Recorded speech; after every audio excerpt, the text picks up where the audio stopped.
hi there. And how are you guys today? And welcome to Tuesday. You know what? We're pretty excited because our podcast dropped yesterday. So it's like live out there in the world and stuff. Just saying, it's kind of a neat thing for us. And some of you might dig it, some of you might not. That's fine too. But, hey, I'm going to do this thing. Jeff may or may not be here. I don't even know. He's not here yet, but he could be here in a minute. We'll have to see. But I'm going to do a thing because, Paying too much for trucking insurance? What if you could save more by making one simple phone call and keep more profit? You could very well do just that with one simple call to Seabright Agency, 800-366-6466. Call now.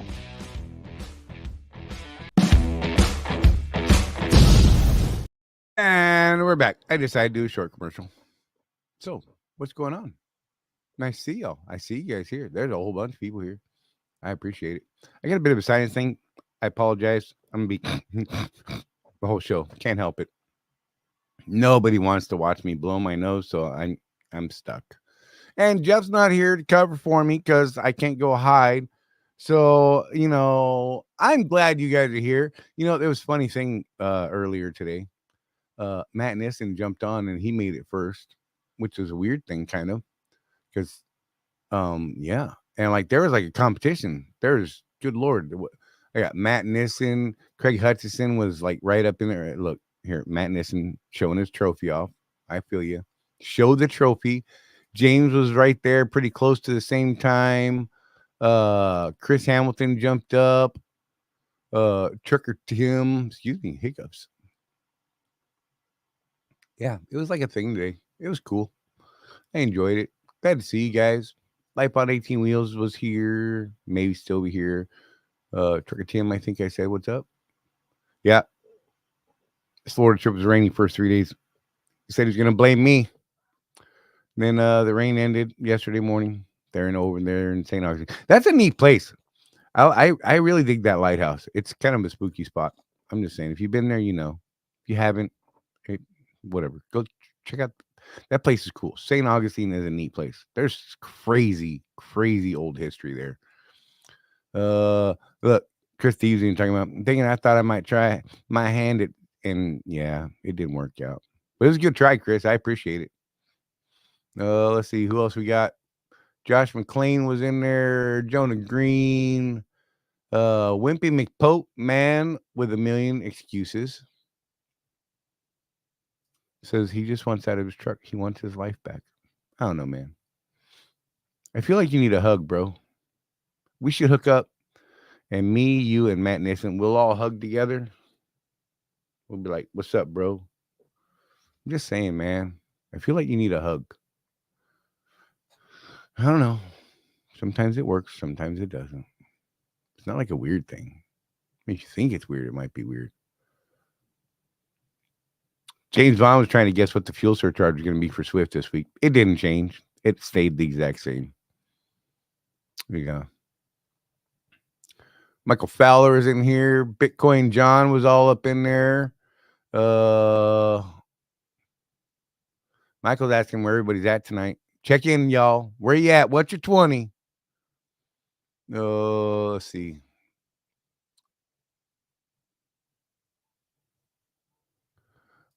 Oh, Dick Cheese. I heard the new thing is wearing virtual reality goggles while driving. That would be interestingly bad, right? Could be. Josh Klein said he's in Jasper, Florida.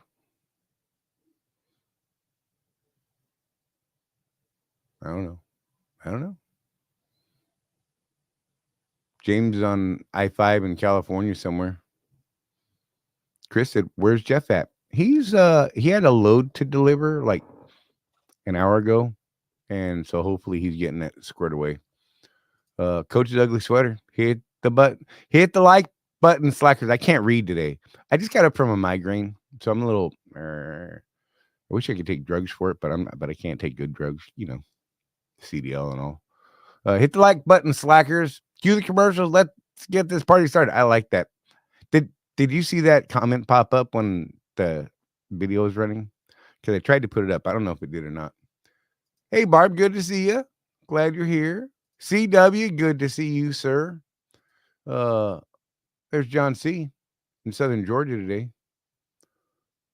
Greg Spears says, what's up, Charlie and Jeff? Jeff's not here. It's just Charlie. Just saying. Just doing that thing. Matt's out there making that paper, he said. Just saying. Oh, good Lord. There's been a lot going on here.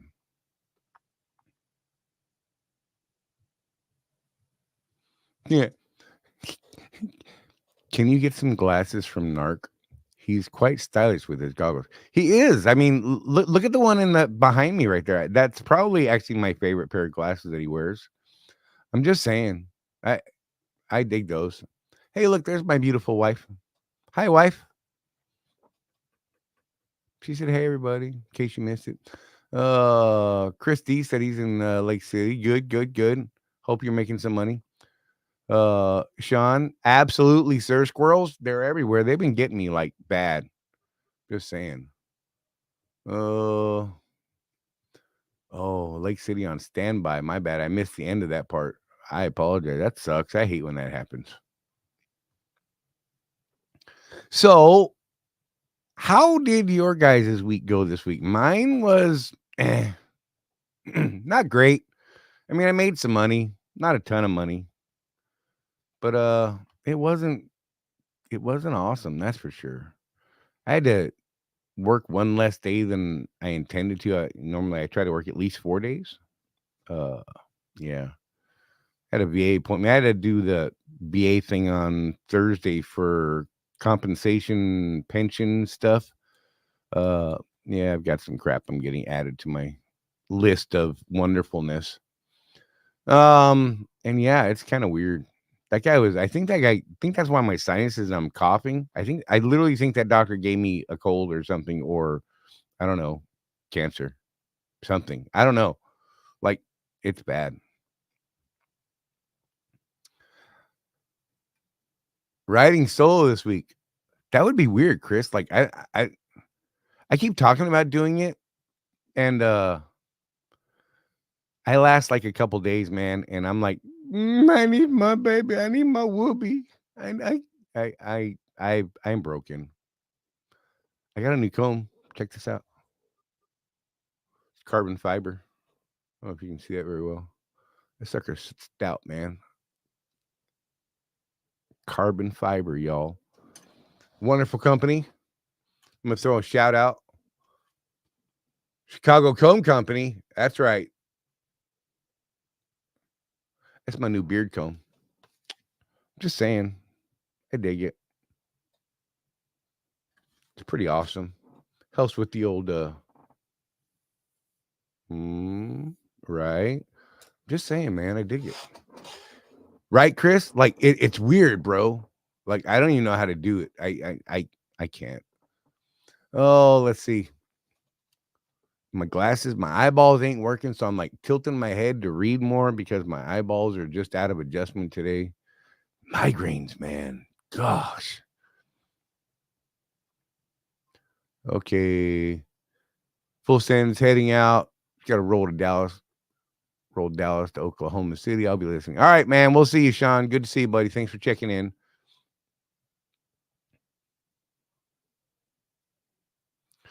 Dude, look, Wimpy, like right there. That is like the key to life. Range time and a new pistol. Just saying. Always makes me feel better. Bro, I've got beard oil.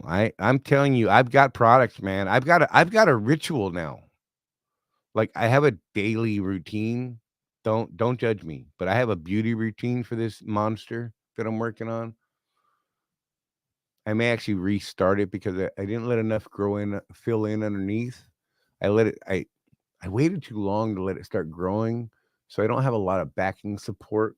I follow this guy, Dan C. Bearded. I really like that guy.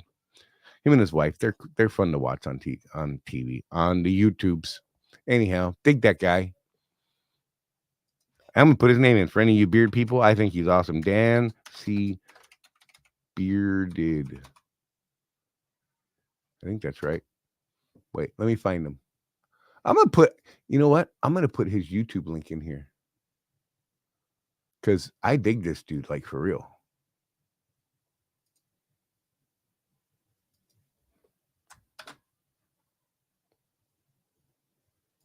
So any of you beard guys, this guy, look, he like judges beard competitions, national competitions and stuff.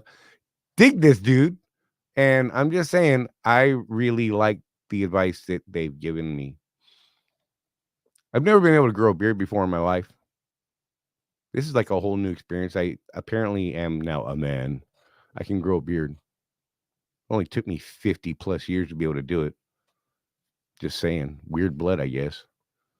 I never could feel the sides at all. Like I was very patchy all the way down the bottom of my chin.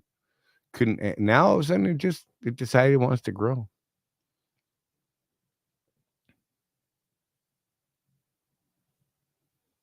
Right, James? James doesn't shave or do that stuff due to his faith. I dig it. I'm just saying, I like it.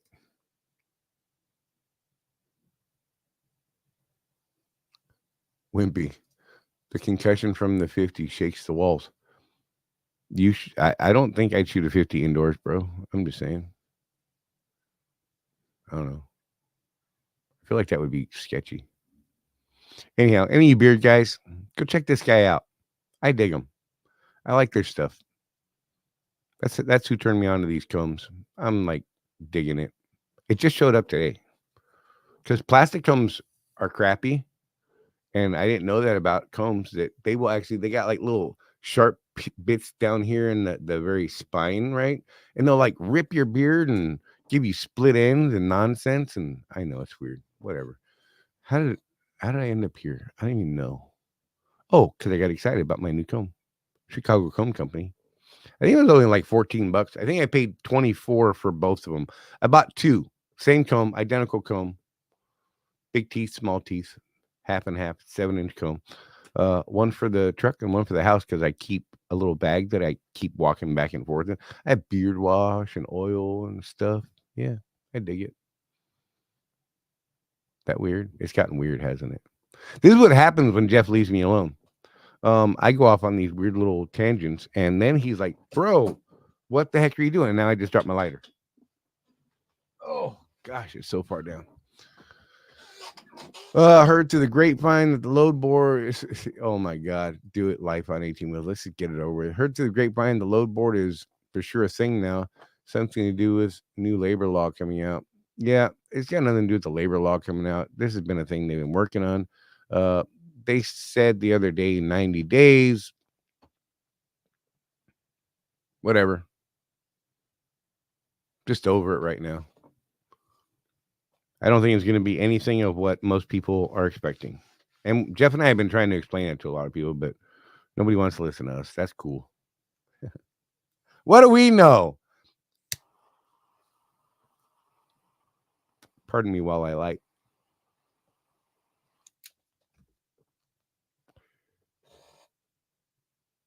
It's not a 99-cent lighter, man. Jeez. You know, look, I've bought, like, seriously, I purchased $100 lighters, right? And they don't last. I buy these.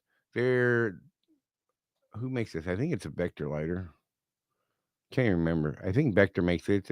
I mean, it's not it's refillable, but it's a lower end lighter and it works great, man. I mean, it's got a good torch on it. 4 heads. One of them's a little wonky right now. I need to clean it. Look, man, just saying. Why are you picking on me? Want to fight? We're gonna fight, huh? Wimpy, you want to get on the show, man? You want to come talk? Do you need to vent, bro? I still think you need a hug, bro. I mean, I don't know. I'm just saying.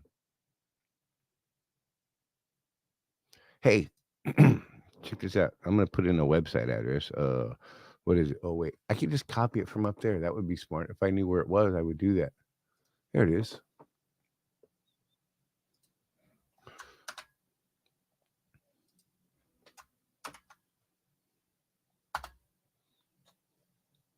So if you go to that website right there, podwheels.com, uh, our debut episode, Meet the Road Warrior Entrepreneurs, is live there. You can find it on Amazon.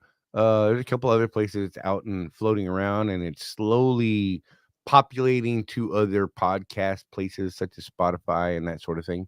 We're on Apple already. I think we're on Apple as of Monday night. So yeah, you can find it there. Road Warrior Entrepreneurs. The first 3 episodes are actually recycled YouTube show that we did with Colton. And then episode 4 is going to be completely fresh content. I think the 3 episodes that we put out first are still going to be really good information. I think if you didn't see the YouTube show, I think you will really enjoy the information. I think it's important. And it's all still solid information. So that's cool. So what is going on? I asked how your guys' week went. Let's see. Christy said, I got ammo for Christmas. Is calling my name. Chris Hamilton said, strung some short runs together, then ended with Dallas to Maryland. There you go. Yeah, Desert Eagle 50 will definitely make people turn their heads.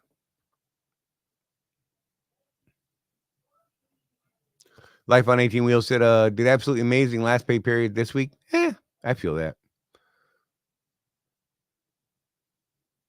Look, Rosie's talking about range time and a fire. See, she's with you. I'm with you. We love to get out and shoot. I'm just saying. Oh my God, Mike, I saw your Facebook stuff, and I was like, yes. Like every time I go, I'm like, oh God. And I don't have bad blood pressure, but every single time I go in for a DOT physical, my blood pressure goes completely wonkers. It makes no sense at all. It really doesn't. That white coat syndrome thing.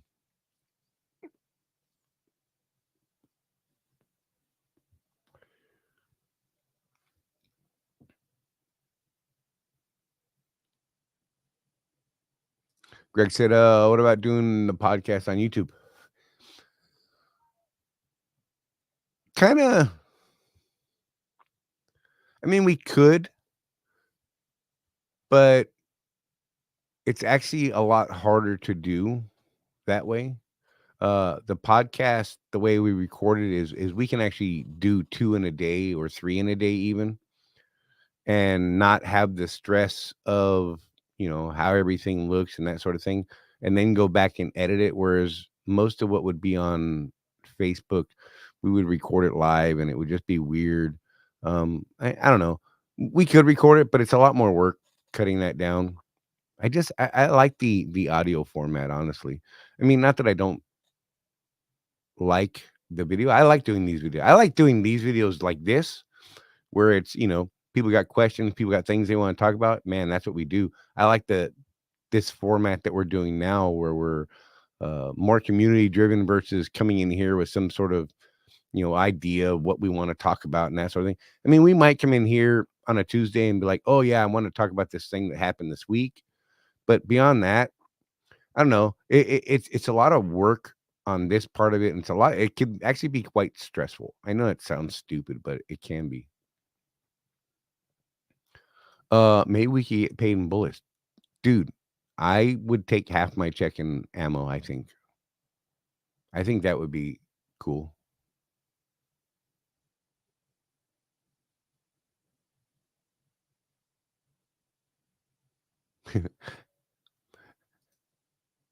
Mr. Chief says they busted some dude with 1 million rounds of ammo. Where do the cops store all that? Right? Gosh, I want 1 million rounds. I think the 992,000 rounds in the house is not enough. We got to hit 1 million. Just playing. I lost all my ammo and guns in a boating accident some time ago. Just saying.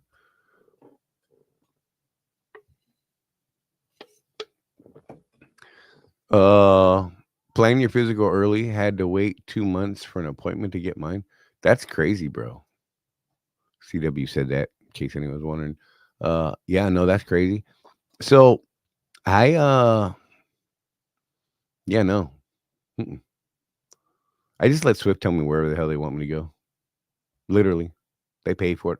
I've never paid for I paid for one physical. I take that back. I paid for one, and they didn't take it. It was funny. They're like, "Yeah, you still got to go to our guy." I'm like, "Okay, that's fine." And that was when I first started Swift back in '08. It was a weird thing.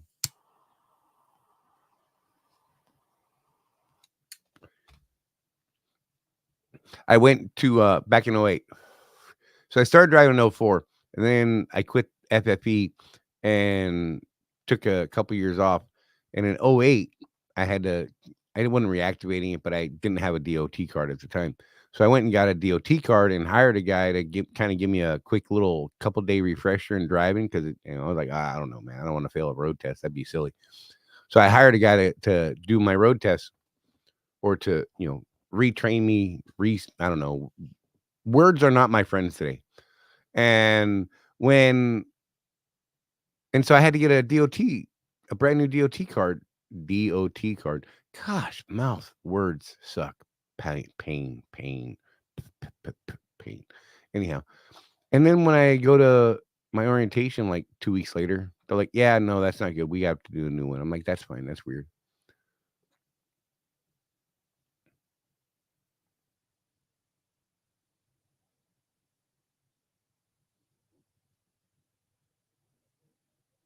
James Bond said, "Did not lose nothing. I'm digging a 2-man fighting hole because I ain't giving up nothing." So I have a funny thing about that. Like I'm is it weird that I have places where firing positions can instantly be erected? I said erected. Oh my gosh. It's the See, this is what happens when I get left alone. My brain is allowed to just float and travel and spit things out because it wouldn't be right if I wasn't talking or making some sort of noise, right? Brian, Jess, good to see you. Hey man, Brian, you're that podcast we did with you. I think it's going to be out in about 2 weeks. I'm not sure. I think we're going to do the first 3 episodes a couple days apart. So starting this week, the first one came out yesterday. I think the next one comes out in a couple days, and then another one comes out in a couple days, and then yours will come out after that, and then we'll be weekly after that. Anyhow, Chris D, intersecting lanes of fire. Exactly. Range cards. I'm just saying. Just saying. Rally points. What? Those who know. If you don't, good. Or you should. I don't know. I'm not sure how to stand on that, honestly.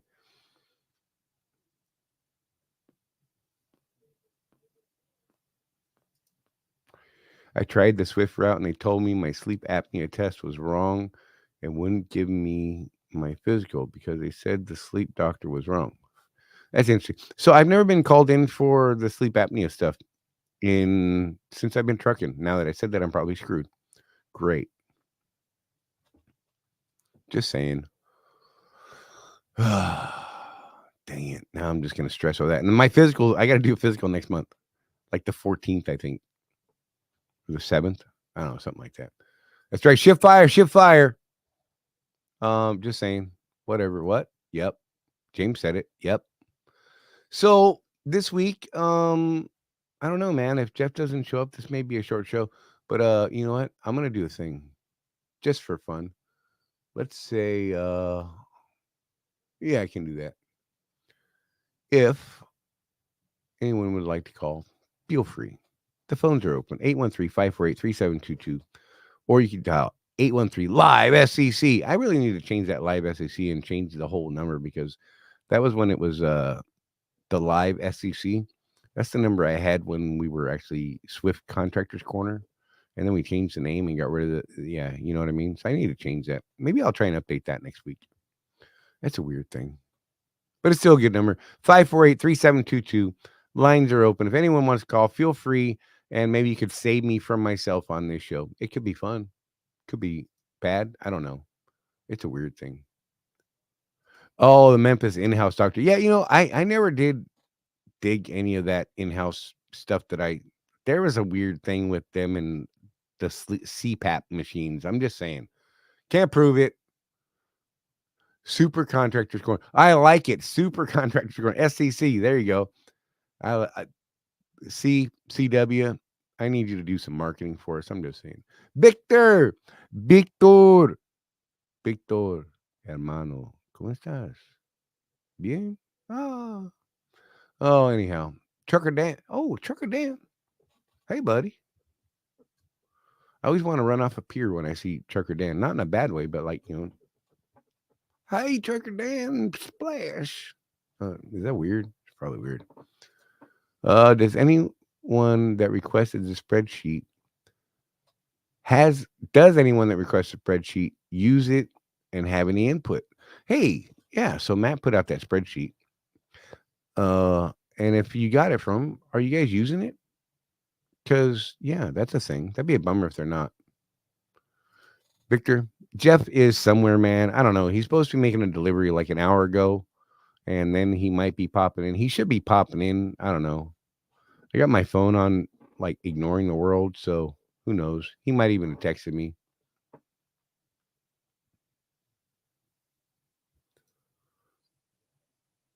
Mark Torres, anybody else feeling burned out, more like unappreciated for time served, right? I don't know. Look, we could probably go down that road in a heartbeat. I'm just saying on several different topics. Yeah, which way you want to go, bro? I'm just saying.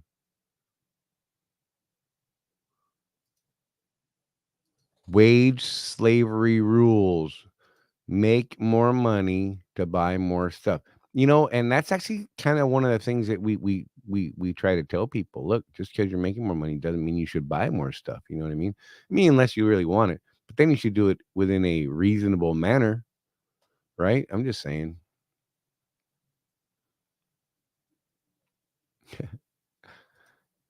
Christy said I made a few adjustments. Self calculates rate per mile now. Things like that. There you go, Matt. CW said Jeff's mad at Charlie this week. No, he's not. Don't. Maybe he is. Maybe we can start some drop. Maybe that's what. Let's just tell everybody that Jeff's mad. Let's tell everybody Jeff and Charlie broke up. Wait, that sounds weird. I'm just saying, some places do things like that. Yes, he's delivering a load. Victor.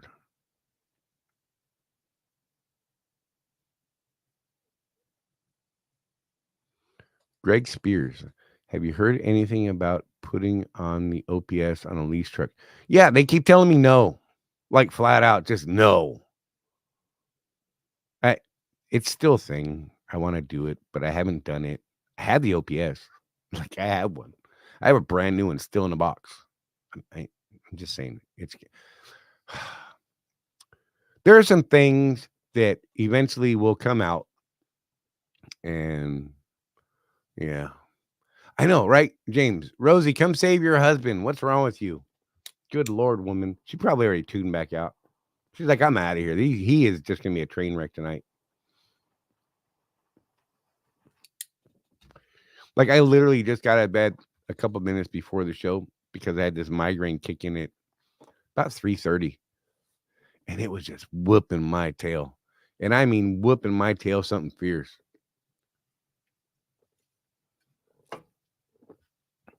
And yeah, it took me a while to get over that one. Brian just said, man, I hear you about the burnout. I hit a wall last week and then finally caught this crappy cold everyone's had on top of dealing with the pollen allergies. So yeah, I'm mega ultra burnout. Like, right? I just got rid of my cough. Like I had just finally gotten rid of it. Took me a month to get rid of that cough after having the flu. And then I went to that doctor's office last Thursday, and by Saturday, I was like sniffles and coughing again. I'm like, what? The guy's just sitting there in a room coughing. Bro, put on a mask. I don't know. Cover your face. Do something, man. Turn your head. No. That guy's just blown it all over. Probably should have punched him in the face. I wonder if I could get away with that as self-defense. But like, he's trying to kill me.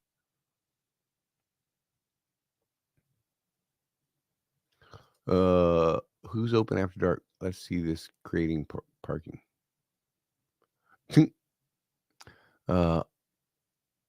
Michael Fowler, why can't we install an OPS system?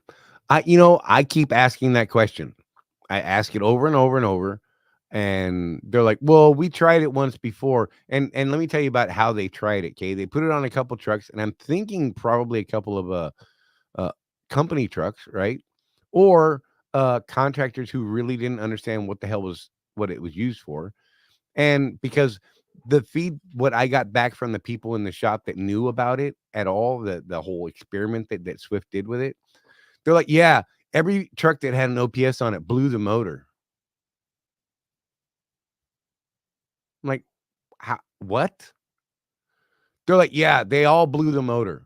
So they weren't doing any of the oil testing. They weren't even checking their oil. They literally blew up the motors and blamed it on the OPS. I kid you not. It was stupid. And ever since then, because of that, like they're like, nope, can't put them on. I've even said, look, I don't even intend on. I know, James. Uh, James said, wait, what? How exactly? Um, I don't even intend on doing the extended oil drains. What I told them is I want to put the OPS on, and I will still change the oil at the OEM recommended intervals as we're required to by contract. So every 50,000 miles. And I'll do oil sampling every 50,000 miles. In fact, I would do it more frequently than that. But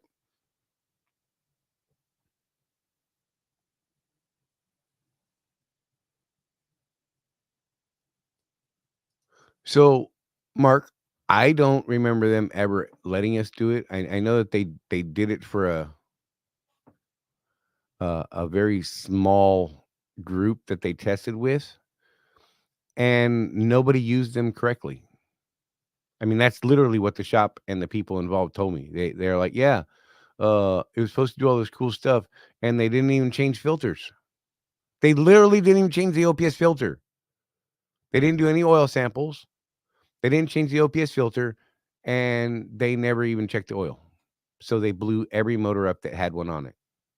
I'm telling you, it was a weird thing. It's a expensive way to decide you just don't want to do something.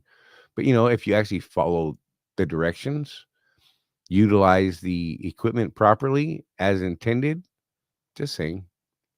It doesn't void the warranty, Coach's Ugly Sweater. It does not. Absolutely 100% does not. Can't void the warranty for adding an OPS onto your truck. It's already been tried. They tried to fight it and lost. Yeah, it simply pulls out, like 1/10 of the oil in a cycle that the average filters pull. So it's pulling out little tiny bits at a time and running that through a super fine micron filter, removing the oil and fuel and all that other crap out of it, and making the oil much cleaner. There's literally nothing in that thing that is going to destroy a motor unless you just do everything wrong. And that is crazy.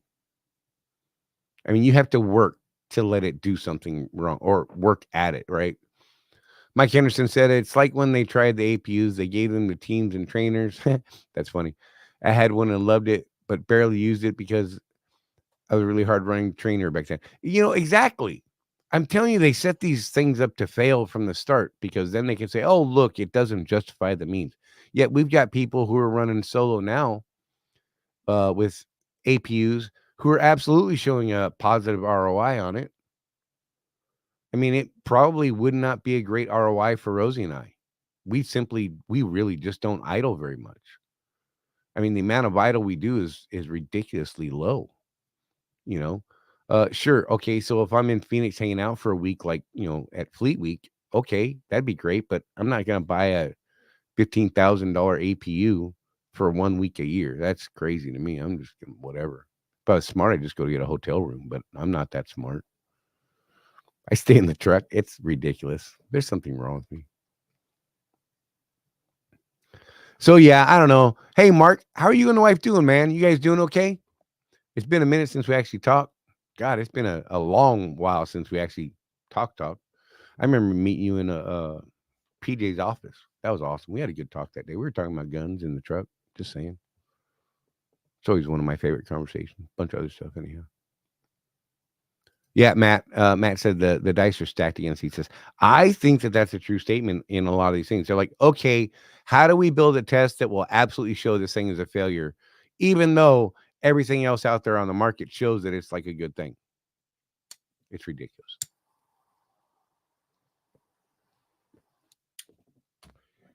That's the problem with leasing. You don't get to make those decisions, unfortunately. And if you do it, do. If you do install one, just understand that you are jeopardizing your contract because the contract says you can't make any modifications without their approval.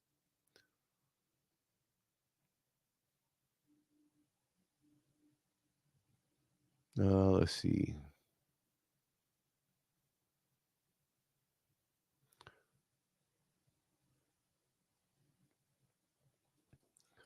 Oh, James said next truck I get, I'm gonna order it with an APU. If it's through Swift, good luck. Just saying.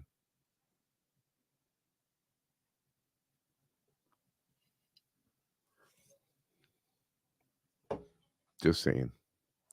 Uh,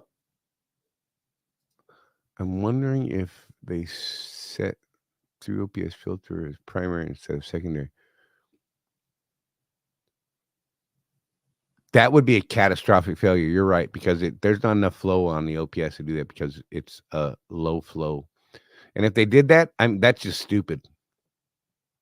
I mean, it's literally the instructions come with, how to hook this thing up. And if that would be catastrophic. I mean, that would absolutely do it. But that would, I mean, you would have to be special kind of stupid. I hate using that word, but damn, you would have to be a special kind of stupid to get that going that way, CW. Yeah, and it would absolutely blow the motor because there would be no oil cycling through. It would be stagnant.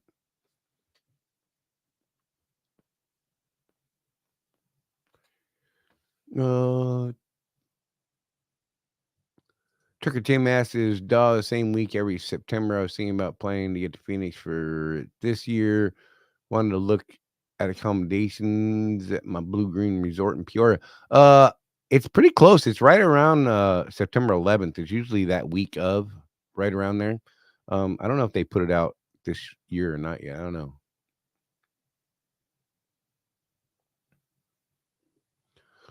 It's like trucks now with the solar panels. Those solar panels are actually pretty cool from what I'm understanding. I guess Swift has some that they're running them on now in some EPU type trucks. I don't know how they're doing. I've heard some good things about the solar panels helping people with full blown EPUs, actually being able to never turn the truck on for the 34-hour reset and like run things the whole time, AC and the whole 9 yards. So I could see where the trickle charge from the solar panels would help with that.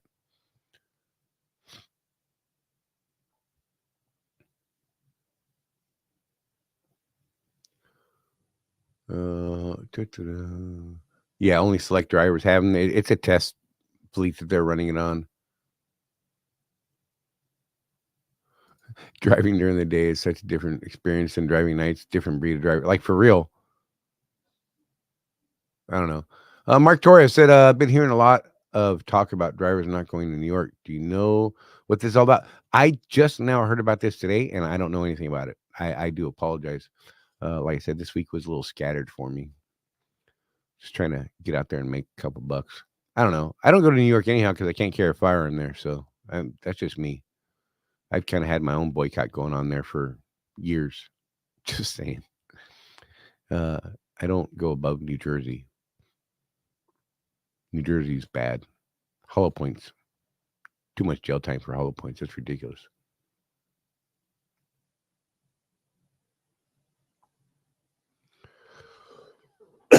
Excuse me. Coach's ugly sweater said, don't just come in here and like blow things up. Like, oh look, I'm in charge now. I mean, Hey, what's up, buddy? so I got my captors to release me. Nice. Took a minute, huh? Dude. So what are we talking about, man? I couldn't even freaking load the YouTubes. Right now, the latest question was hearing a lot about drivers not going to New York. And Coach Ugly Sweater said it has to do with Trump's 335 million BS verdict. They're killing that poor guy. Payback is a biatch. I've been seeing some message traffic about that on the Facebooks, but I usually kind of ignore those sorts of things because let's Yeah. be real. If you get 10 truckers in a room, they'll have 25 different opinions. At least. We I'm just can't saying. agree on anything, man. Yeah, right, CW. I mean, he even looked pissed off when he came in the room, right? He like What? busted in on the video. We were gonna tell a story that you were mad at me and that you and I broke up Oh, okay. to increase the YouTube dramas. Because it works so well for other people we know. Right. Yeah. Right. We were talking about Narc's glasses earlier. That was cool too. Just saying. It's totally retro. I still think that's my favorite pair of his crazy glasses. So Wow. did you go over the fuel prices this week? They didn't budge. Right. Weird. 2.002 cents on the West Coast Pad 5 and dead solid on the other. I didn't look at the rest of them though. Victor Jackson, what's a firearm? Exactly. A firearm is something that we can talk about, but we can't show a picture of, or we get canceled on the YouTube. Well, you can't wait. Can I try something? No. Let's try something, Jeff. Dude, we're so close. We're so close. Don't mess it up. But they say you can't handle a firearm. Right? Okay. What if it's in a holster? Oh, for crying out loud. And attached to your belt. Donna, get your plane ticket ready. You're gonna have to go whip some donkey butt. Sit down. I'm not getting up. I'm scared of the Donna. I'm just saying, whatever. Look, even in my house, I am armed. There's always a firearm within arm's reach or on my person. I mean, if I hadn't lost them all in that boating accident with all that ammo that I had. That's what I would do if I had those things. Yeah.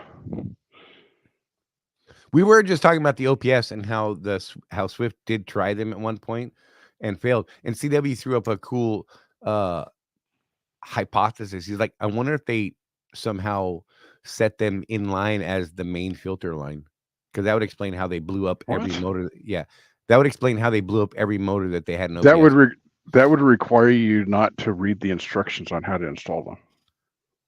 Oh yeah. I mean, you would have to work at the stupid on that one. Mm-hmm. That is interesting. Mark Torres said he was around, and when they did that, I didn't even know they did it, honestly. And he was like, "Yeah, it was causing problems," and that's what he was actually typing that statement when I was explaining how it went down. Like they didn't do any oil testing. CW, I know it's a weird thing. So here's the thing. So the Donna, as we like to call her, because there will be only one, knows these rules backwards and forward. It's not that you cannot do firearms videos, Charlie. It's that if you do, you have to disclose that that's what it is to YouTube. And if you do not disclose it exactly the way they want you to, they'll cancel your channel. And it has to do with the monetization side of YouTube. You can't be a monetized channel and do firearms. There's a weird thing about it. Whatever, man. Right. So we would forfeit our $40.95 that we've made since December. Right, 13 this month. I'm just saying, in the last 28 days, we're up to $13. You guys, watch out. Yeah. Everybody says monetization on YouTube, man. You'll get rich. Yeah. $40 since December. Yeah, you got like the number one YouTuber in history is Mr. Beast, right?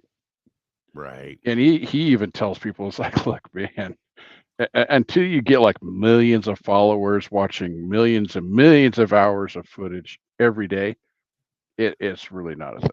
But there's the thing about the monetization stuff. If you are a monetized channel, you get put into kind of a different algorithm. Right. And that's what we were going for. Served up to more viewers, right? And that's what we're trying to do, expand our viewership. And any way that we can do that, we're trying to do that. So yeah, it's a weird thing. Yeah. I mean, it's a game you have to play, man. Yeah. I mean, I think so. So a little inside baseball, I guess, but so our first hurdle was to get to 1,000 followers and so many hours of watched video. And we reached that in December. and now we're up to 15. I think the next one isn't until almost 5,000, isn't it, Charlie? The next Where we get algorithm thing. yeah, when we get bumped up in the algorithms again. But what's interesting to me is when we go in and look at our stuff, most people are now finding us on Reels and stuff. It's not even by YouTube searches. Right. So that's kind of cool. Shorts are cool. Yep. Going through. I have the Nair song from the 80s going through my mind now. Nice. If I sing it though, Donna will cut my throat tonight because I'll be home. Ooh. Because then we'll have to disclose that we had a risque song on the YouTube. Oh my gosh. Right? The rules are something else. Have you met the Swift Shop mechanics? There's a few of them that I used to like, but they no longer work at Swift. You actually probably know one of them, Charlie, since you used to live over this way. Alan in Salt Lake, that old guy. Yeah. That guy could look at like a broken trailer. Like, I swear, the trailer could have burned down, and he would go, "Hold on a second, I think I have a piece of angle iron in the back," and he would fabricate all the parts he needed to rebuild the trailer. Yeah. Right then and there, man. That dude was amazing. Chris Hamilton said, Jeff, I looked through your land cache this weekend, but just found an in and out. That's a better find. I'd rather have in and out. Just saying. The restaurant, people. The restaurant. What? Do you really think they read instructions? No. I have. The crazy thing about the OPS, because Charlie, you've got one that you've never used. You've looked at the instructions. It's in writing and with pictures. And it's truck specific. If you tell them you have a, in my case, it was a 2016 Cascadia, the set of instructions I got had pictures of the side of the engine block where the positive pressure oil port is. And it even told me what size socket inverted socket thing to use to get it off. I did have to stand on it though, man. That thing was on there tight. Yeah, you said, never mind. Yeah, anyway. You can't help it. Hi, Donna. Hey, Mike is right. We need more stickers, dude. I have some still. Do you? Yeah. I even keep them in the truck, but nobody comes up to the truck anymore. People used to come and be like, hey, man, what's up? Like, there's people in the group that I know are working Target. I don't know what they look like, but I think they know what I look like. I'm just saying. Because I don't like Facebook stalk people. I honestly, so look, if we're friends on Facebook, chances are I've still never seen your face. Right. Do you get pictures? Because I don't like go to people's pages and look at their pictures. Because I don't know. It's weird for me for some reason. I actually went through my friends the other day, and I don't know most of those people. It's weird, right? I mean, I talked to some of them. But the thing is, though, the people that I accept as friends are people that say something like, hey, I saw your thing. I really liked it. Or, hey, remember me from high school? Or Scouts Out, something like that, Scouts Out, nice. Yep. It's a thing. I know. We need more rules, Wimpy McPote said. Okay. Exactly. So getting back to the important thing, Whataburger is a better burger. Just saying. And I agree with that. I had Whataburger. I really like them. They have this jalapeno burger. Out in life. I would eat that. They have a jalapeno burger that's to die for. I love it. So Donna and I went to an In-N-Out here in Utah recently, and people told us how great their fries are and stuff. Dude, I don't know if it was just this one location. We didn't even finish the fries. They were They were nasty to us. Oh, yeah. That's sad. They usually have really good fries. I like their fries. Yeah. And you right there. That's one of the things we did when we first moved here was we went to all the fast food places that they don't have in Oregon, to try them out. And, I've tried most of them, but In-N-Out was one that I hadn't. So we went there, and I didn't care for it. I don't know what you're talking about, but that sounds fantastic to me. Triple meat Whataburger all the way with bacon. The other one that was a disappointment to me was Five Guys. I mean, it was a decent burger, but for But for the price, The dude. price is stupid. I mean, it was good. It was good, but the price, man, like steakhouse prices. Well, Tim agrees with you. He likes Red Robin. In-N-Out fries suck big time. They have nothing on McDonald's. Okay, is it weird that I do have a thing? But I'm a little sad with McDonald's fries because you used to be able to get greasy, soggy ones that were burnt a lot, and those are my favorite. Oh, I got a weird taste for fries. you're not helping your case for being sane, I Charlie. like Wendy's fries the best, but if they cool off Really? at all, I hate them. As soon as Yeah, they I could see cool that. off, I don't like them anymore. They become too starchy. But, I mean, come on, Charlie. You and I have both had the best fries in the world. For real, like bring tears to your eyes, man. Truffle fries with what's his name? God, Gordon Ramsay. Thank you. Good Lord. Gordon Now, Ramsay burgers in Las Vegas. Yeah, the truffle fries, and I don't know what he uses for the sauce for those, but it was amazing. Steak and Shake's got some good fries. I'll agree with you there, CW. CW said it's not what a fry. Just saying. Yeah, but everybody I talk to that likes In-N-Out, they talk about their fries. So I was expecting great fries, and they just weren't. I was disappointed. Victor said, "What about Mexican food? Love me some Mexican food. If you better not say some BS like Taco Bell, bro, because we'll fight. You know that. Don't even Red Iguana in Salt Lake City. I'm a big fan of a taco truck. I'm just saying. That's where I like to go. I got a good place in Ocala, Pepe's. That's a nice little spot. Took Jeff there. Didn't I take you there? Mm-mm. Did we go there? Who the hell was I with? I don't know. Not me.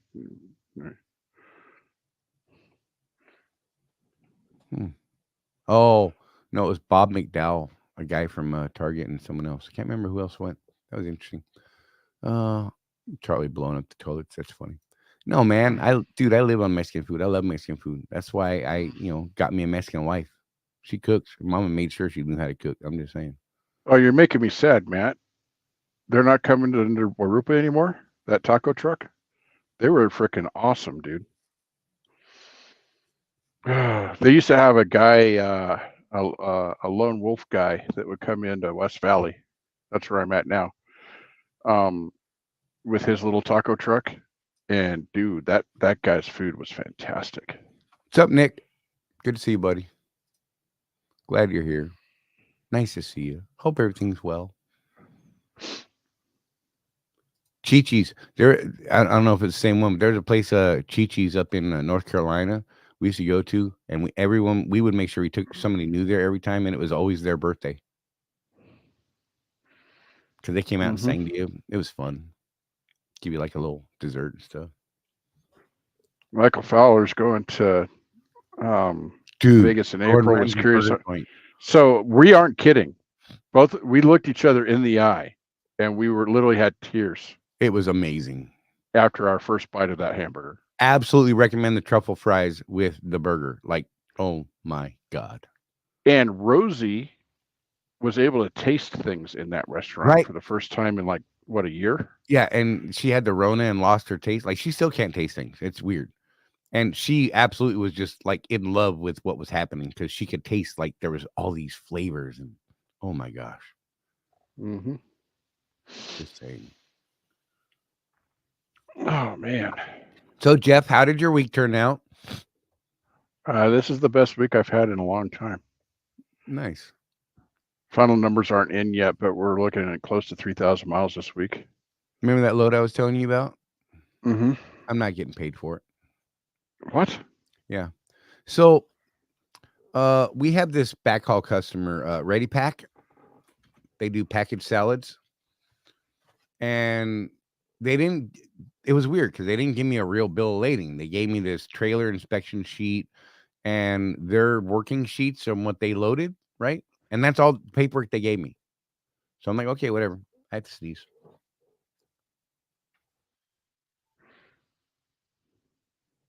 And so that's what I took. No big deal, right? I get to Target. They're like, oh, this is crazy looking, but here's a copy. I scanned all that stuff, and Swift says that's not a BOL. We're not accepting it. And yet you did the mileage. Yeah, it's a thing. I was trying to see if she can get some additional paperwork out of Target for it to help me out, but it ain't gonna hit this week. You know what I mean? Because done missed it. And for those of you guys that aren't indebted on a lease purchase program on trucks, a lot of times that last load is our money load. Yeah, like it makes the difference between making a good week and not just that one load. And it was one of 3 loads for the whole week. I only worked 3 days. Mm-hmm. So I lost the one in the middle. Look what I did there. You thought I was going to go the other way, right? I'm good. Proud of you. I know. I'm just saying. It was weird.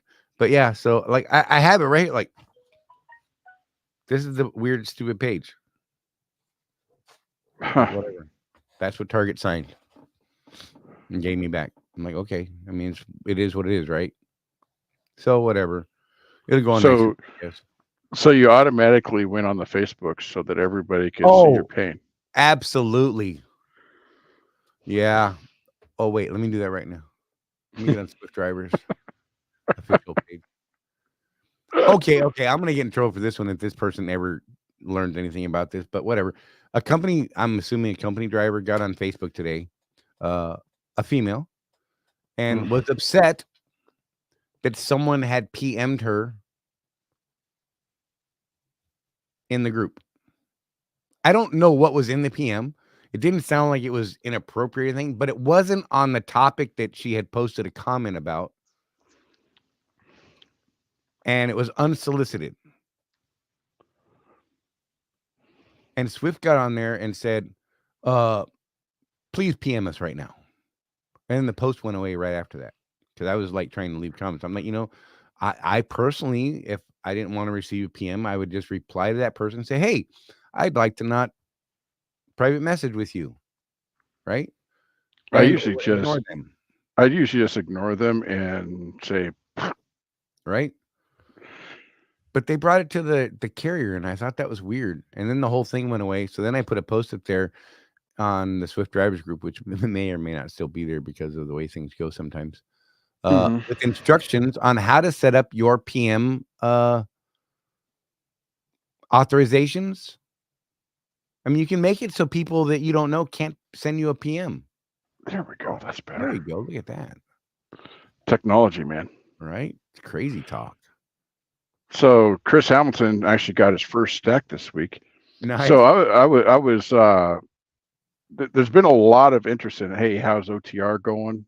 In our private group, because a lot of people, I don't know if they took our advice or if they're just smart, but a lot of people ended up going to these dedicated accounts because freight is so light on OTR.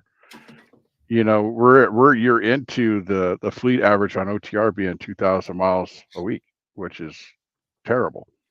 Well, you could go to like a Target dedicated or a Walmart dedicated and get 3,000 miles a week. And even though it pays less per mile, you make more between the stop pay and the higher mileage. It's a weird thing. We don't normally recommend going to dedicated accounts at Swift because the contract rate is often very low. Like, we haven't made that little money in 10 years in OTR world.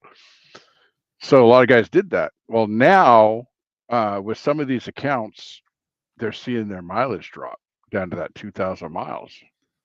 So I'm telling people, look, do the math. If you could get the same amount of mileage over the road that you're getting on that dedicated account, and over the road pays more, it's kind of a no-brainer if you're in it for the money. Now, there's other reasons too, and we've gone over this, Charlie. A lot of these dedicated accounts are home every single week, or some of them every day. Right. There's a benefit to that. In the truck driving world, a lot of times you have to make this choice between being home a lot and making money.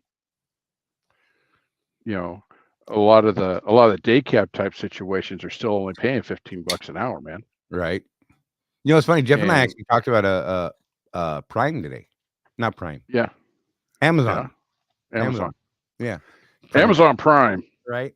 And it was funny because he had spoken to some of their drivers who's picking up a load over there, and he was talking to some drivers in there, and then he's like, "How you guys doing with that cheap freight?" He's joking with them, and they're like, "Man, whatever." And they had a cool conversation. I thought it was a neat conversation, and we were looking at it, we're like, "Oh, well, that's an opportunity." Yeah, I mean, he was saying that his average haul is like $1.80 a mile, right? And I was picking up at the DC up in Boise and bringing it down here to Salt Lake, right? Which is only 350 miles. The wheels are turning now. Right. $1.80 a mile. I mean, crap. You could do that every day if you did 70 miles an hour. Right. And now people are going to say, "Oh, you guys are always talking about going slow." Well, most of the time, yeah. But those Amazon loads are only like 10,000 pounds of freight. Right. I mean, I got 8.2 miles per gallon doing 70 miles an hour down here because I was trying to make the show, which didn't happen anyway. So bad on me. But right.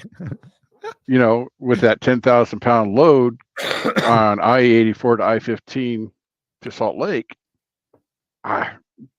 decent fuel mileage, not awesome. If I'd done 60, I know it would have been closer to 9.5. Right. But you could do that full turn every day. That's 700 miles a day at $1.80. That's something to look at, guys. Cheap freight is not cheap freight if your overhead is low. A lot of these guys, and I'm just going to out them. If you notice, a lot of these guys are the guys from Somalia, the refugee dudes. And they've got an older truck, looks kind of beat up, but they probably paid 15 grand cash for that thing. And they're running that Amazon freight, and they're all smiles going down the road, man. All smiles. So you ask them about that, and they're like, "Yeah, whatever." So it's funny. So get this, the 70 versus 60 miles an hour thing. Ready? To do 1,000 miles, averaging 70 miles per hour, is 14.28 hours of drive time. Mm-hmm. Driving 60 miles an hour, that same 1,000 miles, is about 16 and a half hours. So 2.5 hours of difference. Mm-hmm. To drive 1,000 miles. 2.5 hours. But if you just drive that extra 2.5 hours, you could, on a team truck, and this is what brought this up. I was talking with a team about it this week. Could increase your bottom line, your net to your bank account by about $15,000 by simply slowing down. Mm-hmm. Just saying. I mean, if you don't, and these folks I was talking to, most of their appointments are set appointments, so they're getting there, and they've got to wait an extra few hours because they got there earlier. If they had driven 60, they actually would have had 2.5 hours less wait time at the receiver or shipper. Just saying. Mm-hmm. And there was no point in driving fast because they weren't getting paid anymore to do it. It didn't get them right loaded or empty faster. So I don't know, man. I'm really looking at the math on this stuff a lot deeper than, I mean, like I used to do this a lot, but I'm kind of getting back into it right now because right now, especially, the math is so much more important right now when things are hard. You got to figure out how to make every penny count. And if you're not, and you're turning down loads, you're like, "Oh, well, that's too much deadhead." Nope. I'm past that argument now. After doing the math on that, I'm over it. Too much deadhead. I don't even know what you're talking about. I just don't. I don't understand it right now. Yeah. I don't know. It's weird. You got to look at the numbers, man. Yeah, Craig's down there at 63. Yeah. I bounce between 60 and 63 a lot. And it's funny because it really only equates to a couple minutes difference. But sometimes I actually want to get there when my GPS says I'll get there. And if I do 63, I will get there exactly when my GPS says I'm going to get there. Weird.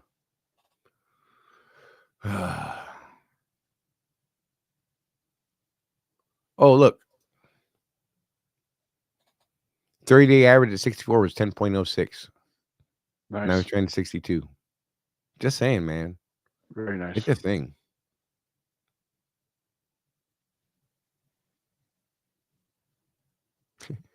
Donna.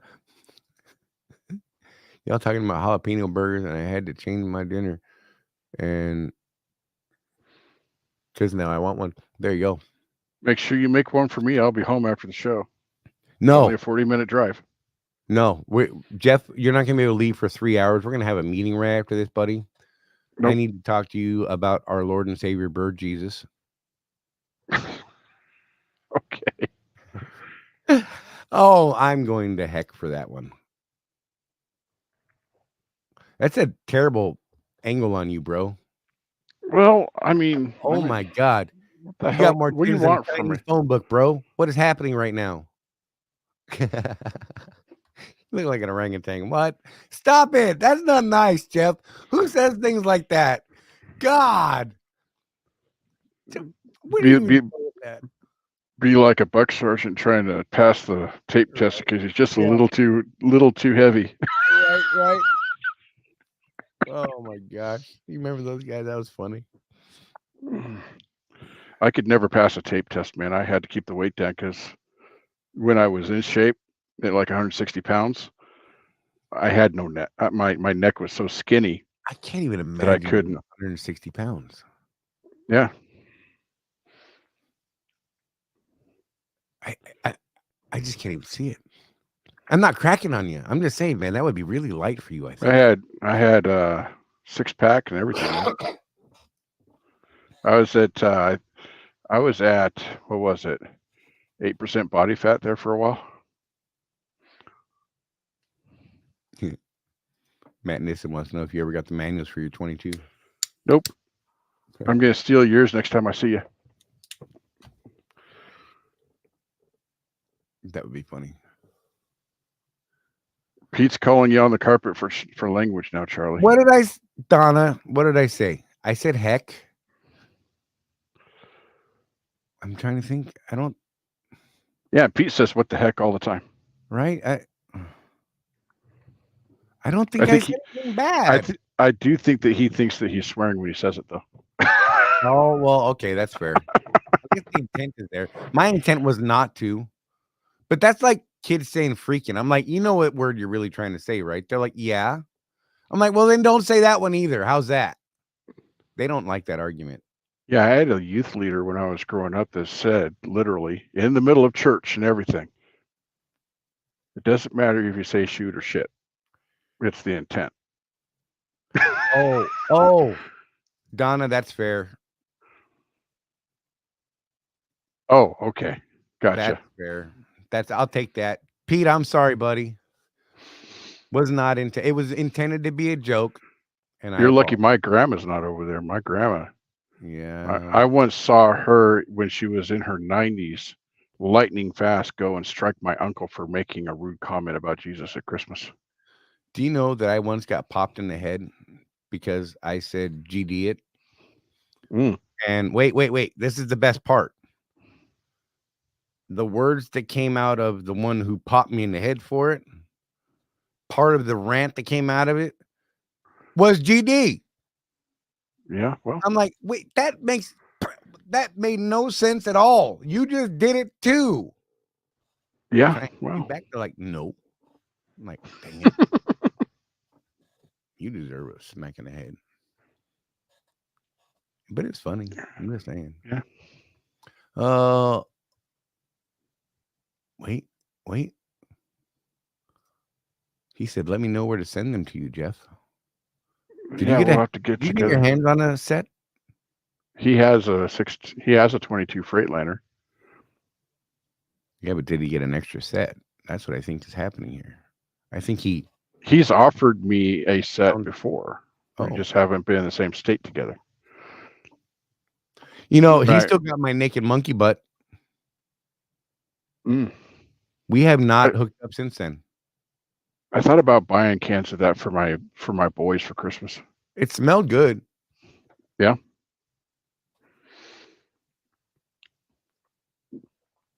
I don't like using the phone for this, man. I know it's weird. I don't know how other YouTubers do it. It just makes me feel weird. Better than nothing, though. What are you doing? I don't even have that control. Put yourself back up. I demand it. Hey, now. That's dirty, Jeff. What are you saying? I'm just saying. It's the manual they got when my truck was knee. So now you're a knight in the woods? Neat. Do you want a shrubbery now, Matt? Shrubbery. Shrubbery. The knights who say neat. Anyone? Monty Python? Come on. Icky, gazing, bra. Oh, the rabbits. I'm just saying. Oh. Yep, look out for rabbits. See? Well, you'd be in real trouble if they had used squirrels instead of rabbits in that movie. Oh my God. You'd be having nightmares. Oh no. Look, there was 4 in a tree across the street, and I was kind of in an angry mood. And my rule is if they're in my yard, they're fair game. And I was trying to pop them across the street. And luckily, my aim was not true because I would have felt bad afterwards because I violated my rule, but whatever. But it didn't stop me from trying. I was going to feed them to the dogs. They love them. Just saying. Speaking of food, pork chops in an air fryer. There you go. Just saying. Oh, I'm sick again, Jeff. Got a cough, the wheezing, the whole 9 yards, like full blown again. That's great. That freaking doctor. Go to a doctor's office and get sick. I'm just saying there's a problem there. Well, you said that your doctor was hacking all over the place, right? Oh, it was horrible.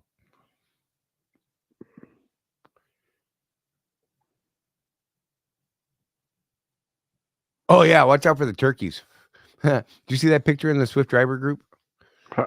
Someone had a turkey come through the passenger side windshield, completely through, landed on his bed. Wow. And I think the turkey was alive because it was sitting there like this.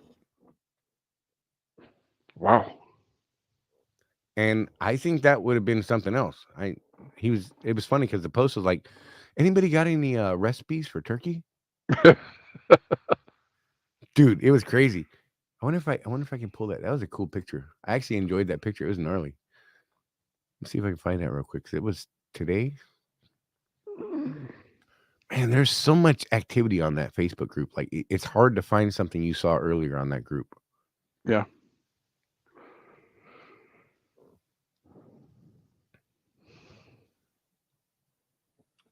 Let's see. Where'd it go? Say something witty, Jeff. Come on. Witty. That was terrible. Who was first today? I'm going up. There's a lot of comments today. Matt Nissen. And then Craig. There was like a whole race for it today. It was funny. Because I logged in late, I'm not seeing the first comment, right? Right. Okay. Maybe it wasn't in the Swift drivers group. Maybe it was in the other one. I'm gonna have to look there now. It was a cool picture though. Like I was like, dang. Matt has a good point. It may have been removed. Well, that's lame. Well, technically, it's an accident picture, right? Oh my gosh. That would just be lame, man. Some of those little corporate rules on these groups really throw me off. I think we're pretty good. We don't delete stuff, you know. Yeah, it's not even in the photo stuff anymore. Like it's gone.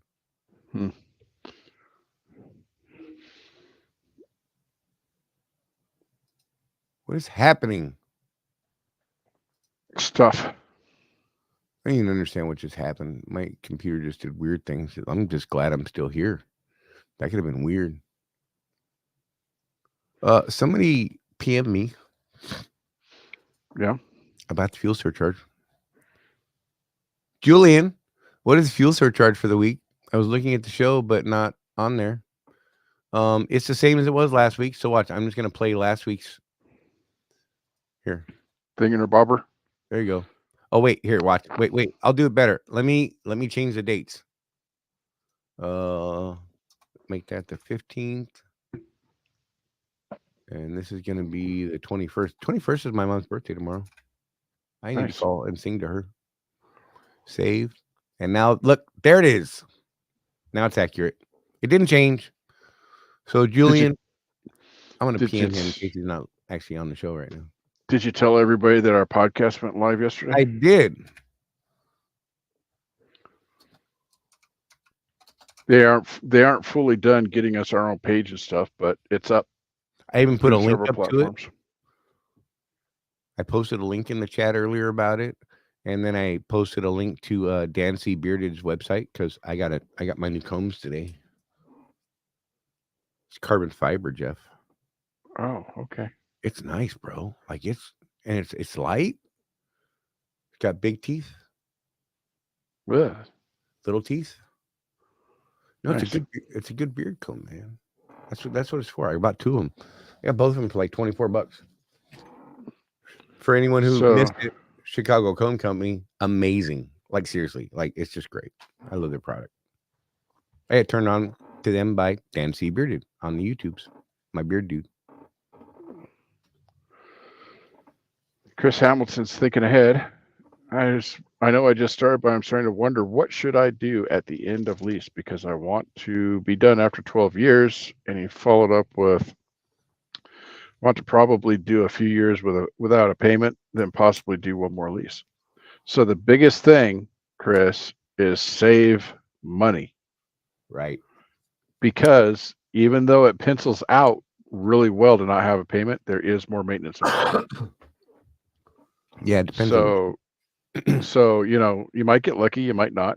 I did over 2 years without a payment. And for me, I got tired of wrenching on the truck every time I got home, you know? And then I had Swift do a bunch of repairs that cost me a bunch of money. And then it broke down again.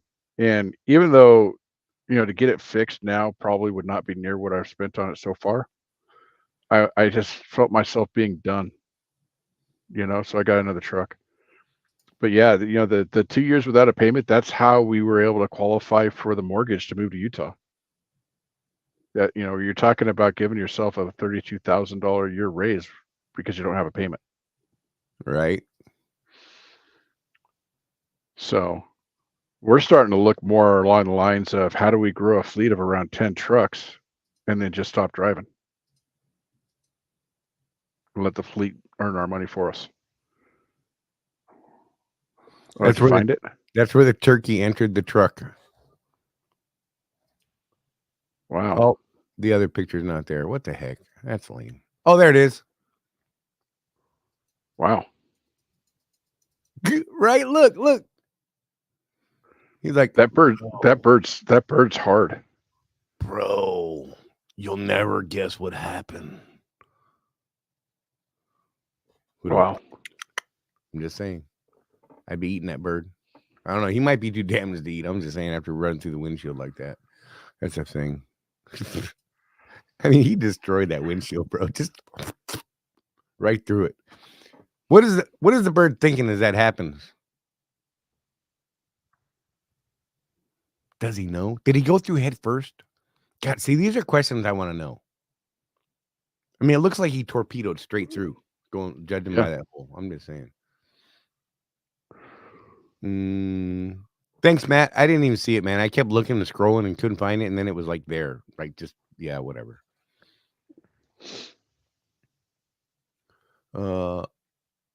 Pre-tenderized. I guess you could look at it that way. Pre-tenderized. Right. Put it in a stew. It'll be fine. See what we said, but the breakdowns add up. Yeah. They do. It can. It really can, especially after quite some time. Chris said, yes, I pay myself 50 cents a mile, goes in the truck count plus 20 cents in the maintenance count.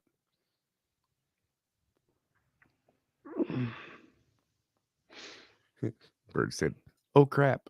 Michael, that's funny. Just saying.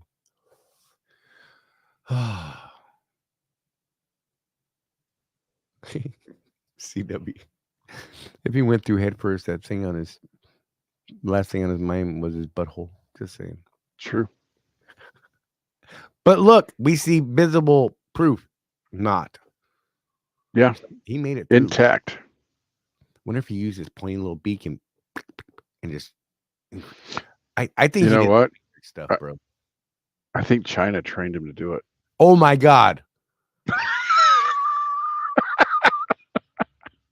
Dang China with their torpedo turkeys taking out trucks. Although you know who would actually take credit for it with a straight face is North Korea. They might actually say that they have a trained turkey army. Yes. Trained torpedo truck turkeys. Right. They'll display them right next to their obviously cardboard missiles. Right. They'll call it 4T program. Yeah. Mike said, Jeff, you will grow to hate drivers. My fleet was really hard on my marriage. Yeah. It's a thing. That is one of the things that's kept me from doing it in the past. Excuse me. But what we're talking about is only having a given driver for about a year. Right. 12 months. Cutting them loose.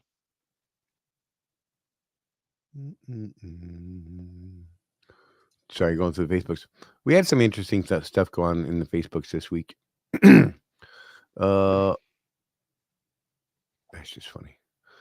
Someone's got a snowplow on their Crocs and a salt shaker on the back. I'm just saying, these reels are wrong. And now he's got oh my gosh, he's got a vacuum attachment for it. What is happening? Stop it. Dang you, crafty panda. I don't need to see this. I need to get off this page. Get off, run. They tried to get me.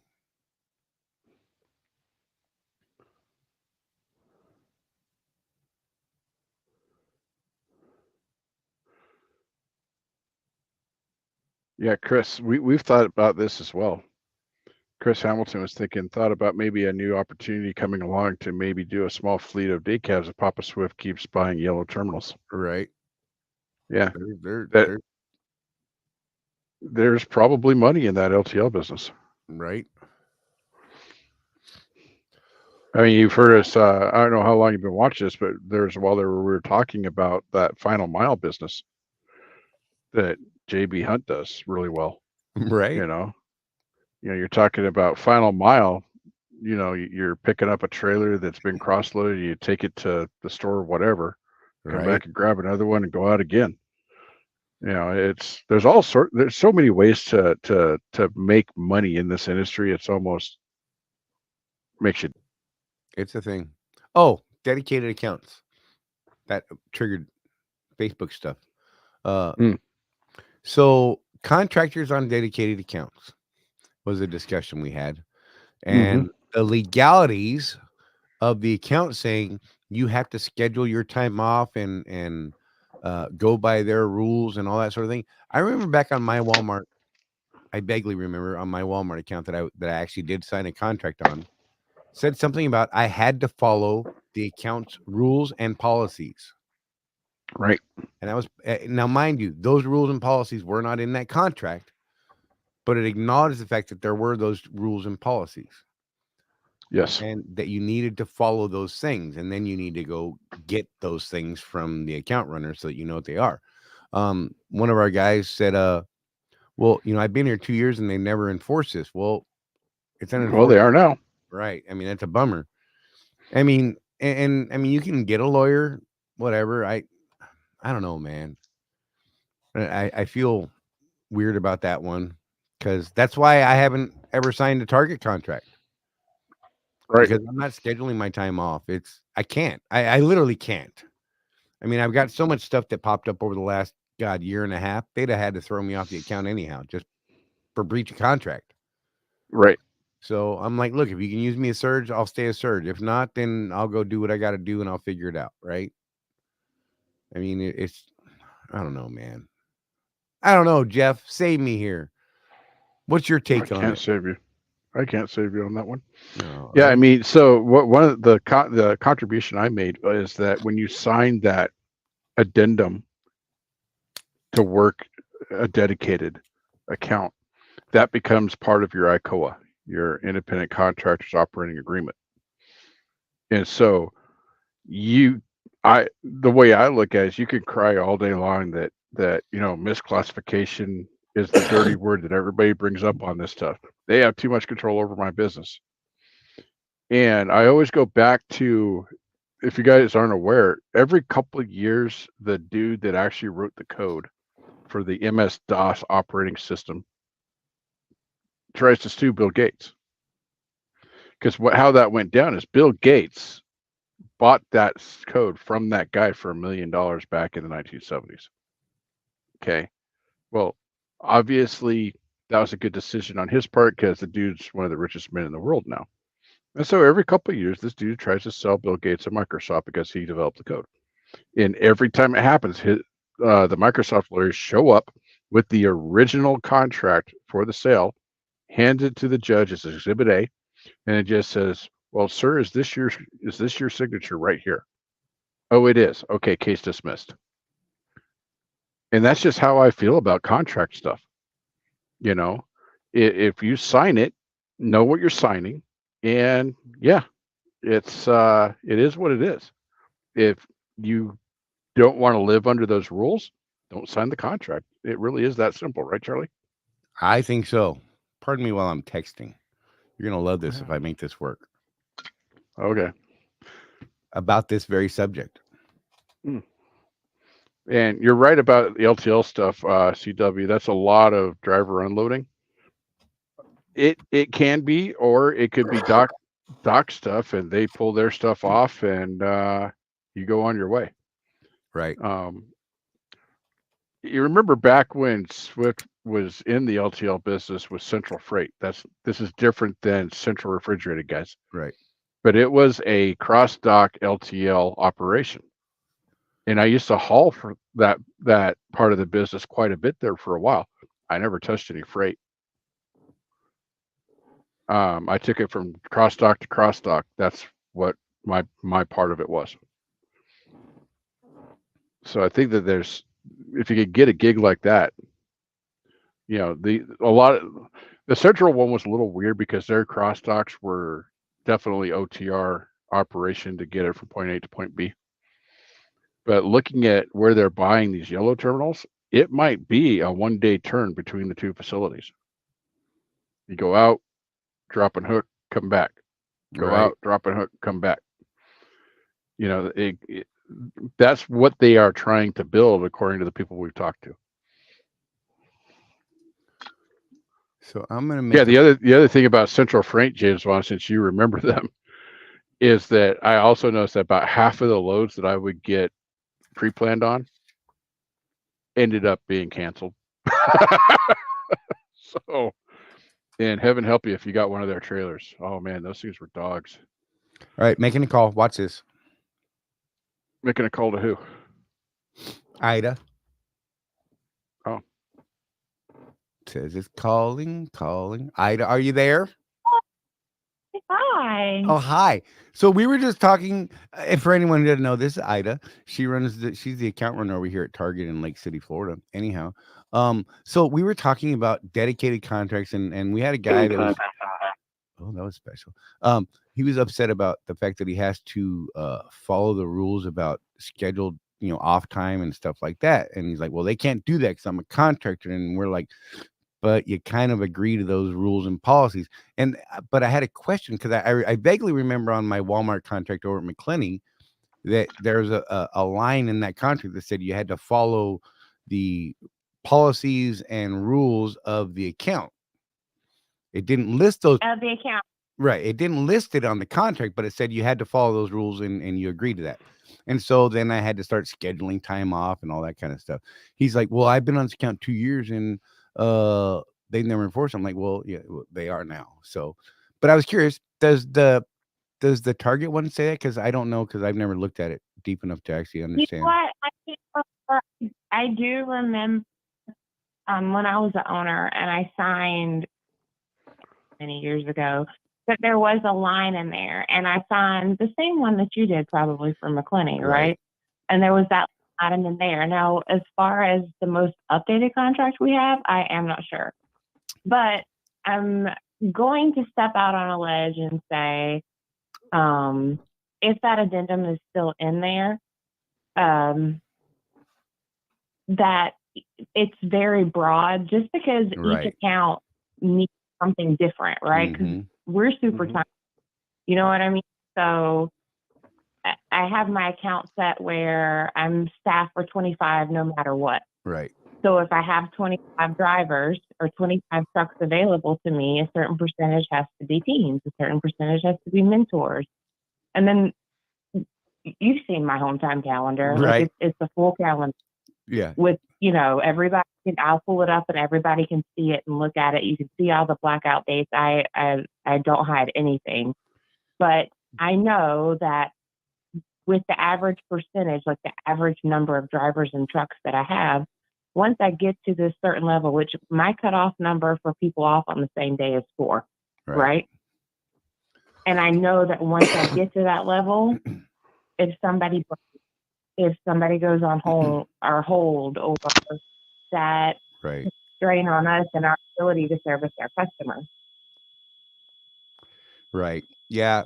And I think that's the thing is a lot of people don't realize that you guys have to meet certain requirements. And I was saying like, look, that's why I haven't signed it, because with the way my health and my doctor appointments have been over the last year and a half, I couldn't schedule things off if I tried. I would literally have every week for God knows how long it was. You know what I mean? And you'd have been like, yeah, bro, that ain't gonna work. You're gonna have to bounce. And so then I'm just like, well, okay, you can use me as surge, great. If not, I'll do what I got to do, right? Yeah, and that's my take on it is this, and this is how I always explain it to my owners. When you're over the road, you make X amount of cents per mile, okay? Right. But you're not guaranteed that consistency, and you're not guaranteed to stay within the same area, right? Like this specific area. What I'm coming to you is this. I have consistent runs. I can keep you in an area, which I'm ultra magical special, because I have that. Right. I have that magic. You know what I mean? So it's super easy for me, and I'm a bleeding heart. Right. If anybody needs to stay close for medical issues, whatever it is, I do my best. But that's kind of the trade-off, right? So you're over the road and you can just crank your truck and go home anytime you want, as long as you're willing to pay that out-of-pocket expense as the owner. Right. As a dedicated driver, you're dedicated to the service of that account. And if you don't want to trade off the home time for the specific area or doing what you do, the consistency of the runs and the repetitiveness of it, then it's not for you. You know what I mean? Yep. And that, I mean, look, right, like, I've been saying for a long time, I'm never signing anybody's contract for dedicated, right? And then all the freight start going away OTR, and we start looking at it going, well, you start adding the accessorial pay, the short mileage pay, and all these other things on a surge type account. But even, like the Walmart in Temple is what, 86 or 96 cents a mile. Did they 96 or is it still? I remember the McClenny's was like 83, wasn't it? Yeah, I don't even remember what it was, honestly. I try to block it out. I know I lost $700 a week doing these exact same runs. Yeah, it hurt, but you know what? I only worked 5 days a week. I had a set schedule. I was off every weekend because of the deal I made with Ed that was running it when I first got there, and then he went away. Poor Ed. Liked Ed. Anyhow, well, there's one of the things we tell people all the time is there's always trade-offs. Right. In trucking in general, a lot of times the trade-off is, do you want to make a lot of money or do you want to be home every night? Because you can very rarely do both. Right. That's for sure. And you say that, and somebody will come up with this, well, I make $50 an hour hauling milk out of Tillamook, Oregon. Okay, good for you, but that's not normal. And there's a line for that job that's 3 generations deep. Yep. Yeah, I actually had a student get that gig, and it wasn't $50 an hour, but it was a lot of money to do what he did. And he had an uncle on that fleet. So A lot of those opportunities are somebody's got to retire or die, and you better be related to them. Right. Yeah, few and far in between for sure.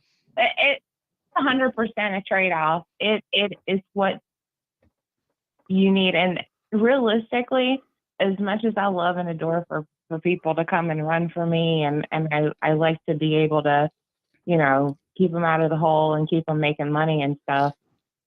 Signing that dedicated contract right now with our freight situation the way that it is, absolutely is a Band-Aid. Yeah. You know what I mean? Oh, yeah. It's absolutely a Band-Aid for the moment. You're looking for the consistency because some people aren't running at all. Right. And I've spoken to a few people that I don't even, I guess maybe they've saved every planner's phone number ever. You're right. And somehow they continue to run or whatever. Yeah. But it's hard. It's a mixed bag for sure. Yeah.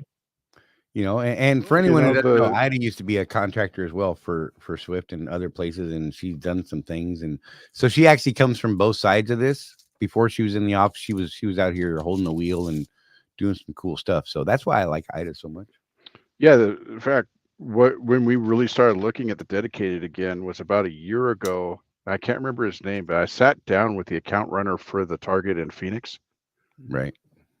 And we compared settlements from his drivers and my settlement, and his drivers were making about $200 a week more than I was OTR, even at that lower rate. And running. So we started, and it came down to the freight had dried up so bad on OTR that I was lucky to get 1,800 miles a week at the time, and his fleet was still getting 2,800, 3,000 miles a week. Oh. And so there was that weird time there where, okay, you take a hit on the mileage rate, but look at the accessorial pay, the short miles, and the consistency. And so it flip-flopped from what we're used to. I will say this, though, watching everything, and I'm not going to put all of our monetary business out there. Right. Like our load count, you do not want anything that is dry. What you want to pull is refrigerated. You want to pull food. That is the steadiest thing that we have. Yep. It's the only thing making money. It is the only thing moving. Like I said, I'm not going to put all our business out there. Right. No, but that's a real thing. I mean, look, when I first came over there, you're like, hey, man, you want to get out of the snow and run some freight? And I'm like, heck yeah. Because it was, back then freight was kicking everywhere, like food, everything. But then when everything started drying up on OTR land, guess what? There's still food. I mean, Target dropped off, but a lot of the other grocery things were a little more consistent. I know the guys that were running Walmart groceries were doing really well. They never really saw the drop. Walmart, because it's a mixture, right? Like it's refrigerated and dry. But I have seen in the Walmart account something I have, I came from Walmart, right? Like never have I seen them cut off hiring. Like they have turned off their recruiting for these accounts. Right. It is made it to that point, and at least 2 of them want you to have 6 months experience before they'll even look at you. Which should have been like that all along, anyhow, if you ask me.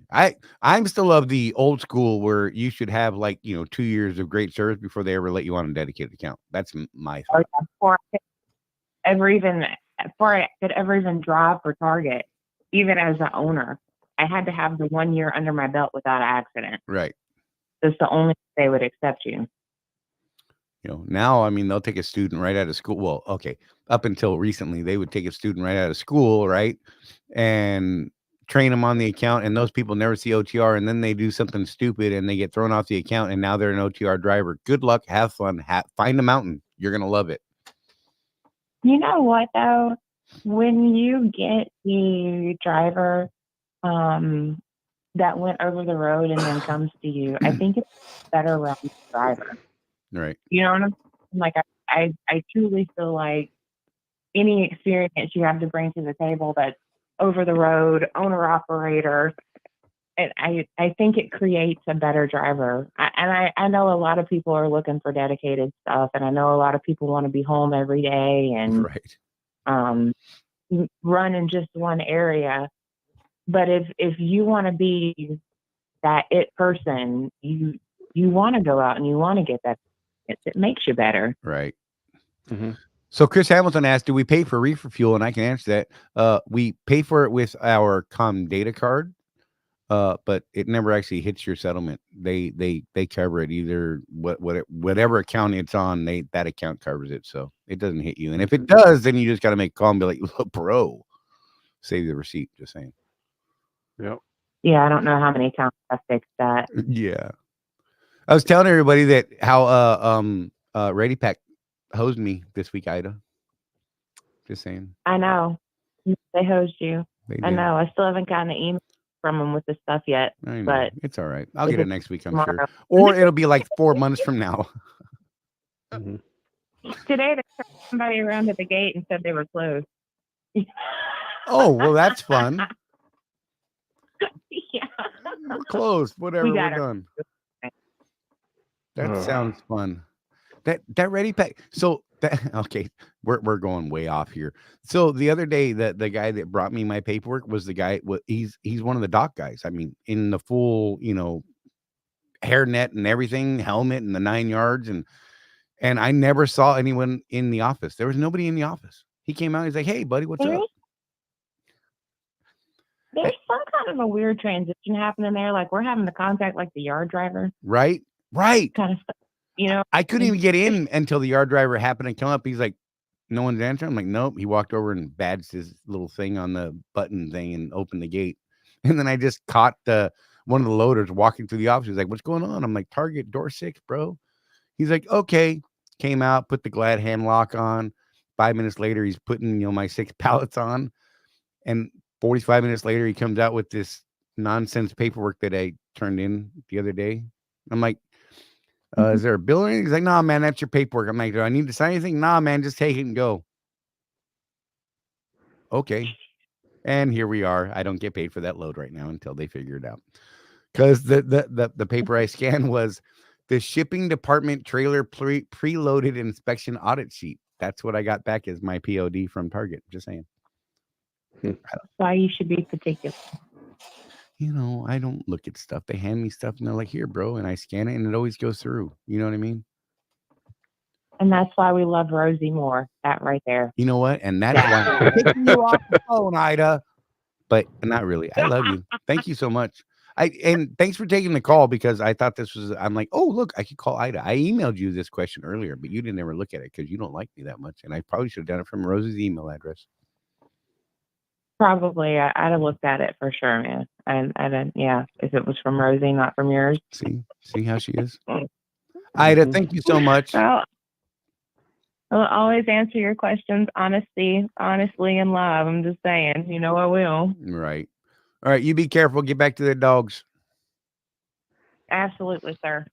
We'll see you Thursday or something like that. Be good. Bye.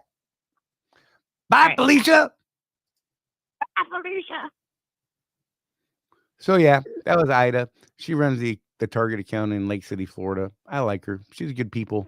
Like I said, used to be a contractor and has good information. Chris Hamilton said, "Can we get refrigerated loads even if we are OTR to keep moving?"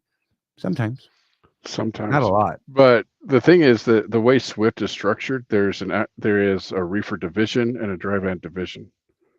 So the other day, I actually got a call from a planner that I know asking me to go rescue a reefer load that needed to be taken down the road. Didn't tell me why or anything, but he just asked me, do you know how to run reefer? And I said, yep. He's like, well, can you do this thing? I said, nope, I don't have the hours for it. Sorry. But those opportunities do come up. If you ever do get the opportunity though, make sure you ask somebody that's done reefer before, because there's some things you got to do, some macros you got to do. Right. You got to keep an eye on those temperatures. Figure out how to actually run the reefer. If you don't do all that, then you run the risk of the load being rejected on the other side, and then you got a service failure, and they're like, "What the heck, guy?" And you're Right. like, "Oh, I didn't know," and they're like, "That's no excuse," and it's a thing. They yell at you, and then you have to. No, you just take it. Talk to me, man. I ain't the one. What? You know, Yeah, it's not worth the words. I'm just saying. Oh, I can take that banner down. I'm sorry. Let me pop that off. Ida's not on the phone anymore. Excuse me. Hey, Yeah, if there's and anything you guys want to talk about, please throw it up. and here's our community in action, Matt Nissen. Feel free to reach out to me. Ready to Right? go. Matt's a reefer dude. Well, he's not currently, but has run lots of reefer. Craig Hutchinson's another one. I run a lot of reefer. In fact, that's pretty much all I've been doing for the last 5 years. I started in 2004 at FFE, Frozen Food Express. I mean, that was my introduction to trucking, was reefer stuff. So, yeah, it's fun. I like it. And those of you who are like, oh my god, I can't sleep with a reefer, I'm telling you, you get used to it. Mm-hmm. It becomes like a thing where I have trouble sleeping at home without it because I miss that all the time. And if you truly can't sleep, you know what I do, Charlie, is I've got the Samsung earbuds still. Oh, right. The noise canceling on those are what they call dynamic. Yeah, it's awesome. And so it actually takes the noise outside of your ear and matches the frequency to that, so you don't actually hear the reefer anymore. It's weird. A trip. Yeah, it's totally a trip. And it's at that point it's usually just a very like, if anything. Yeah, you can still feel it in your chest though. Yeah, I know that's weird, but I like it. I don't know. I just gotten so used to it. I just dig the heck out of it. Yeah, look, Mike Henderson's got 5 years in reefer. Craig's like best sleep ever with that slight vibration. I got jokes. I'm gonna leave him alone. Life on 18 Wheels said he ran a few. That reefer sleep is something else. Look, when you get the groove for the reefer thing, I'm telling you, man, like it's a struggle. It's weird. Rosie and I come home and I'm like, oh. Here's how old we are, Charlie. You're gonna understand this reference. Motel 6, Magic Fingers. Right. That was not pleasant to me. You put the quarter in the side of the bed where the coin slot, and the bed starts going. Oh my god! Lord help you if you're on the second floor for the people below you. Feel bad for them. Yeah. But you know what? I was that kid. Nana, can I have another quarter? She just thought it was hilarious. Except when I saved a quarter in the middle of the night, I dropped one in, and she was not amused then. Oh no, she wouldn't be. Yeah, she was not amused at all. In fact, yeah, because I dropped it on her bed. Here you go, Charlie. CW's got a suggestion for you. Put your tennis shoes in the dryer to help you sleep when you're at home. It's too far away from my bedroom. Right? Totally. But yeah, let's see. We got anybody here that's still on Swift Insurance and thinking about getting out of mentoring? Let me share a story. Let me share a story. One of our folks recently had an incident with a student who was driving while he was asleep. The student had plenty of hours in the training cycle that they were allowed to be teaming, and the student was comfortable teaming. And the mentor said, hey, man, if you get off the interstate, wake me up just so I can be the extra set of eyes, right? And that's pretty standard. Student gets off the interstate, pulls into a rest area, can't find a spot to park. He's kind of panicking because he's almost out of hours. His clock is ticking down the last couple minutes. He does a maneuver that leads him backing up 5 feet, and he backed up into a mud hole. He got the tractor stuck in the mud hole, which was blocking the on-ramp from the rest area to the interstate. At first, Swift's insurance said, we're not paying that. It's not an accident. It's not our problem. Put it all back on the contractor. It took several days, maybe a week, but Swift stepped up and paid for that tow bill to pull him out of the mud. So good on them, but it was a process. It was not a, yes, we'll do it. We got it. No problem. The other part of this situation, the mentor, again, in the sleeper berth, okay, Legally. are legally in the sleeper berth, not in control of the truck. The student failed to send a macro 39, that goal message that says, hey, I'm backing up, whatever. I got out and I looked, because he backed up 5 feet and put himself in a mud hole. Anyhow, did not send a goal message, and the mentor lost his mentor status because of that, because the student did not send a goal message.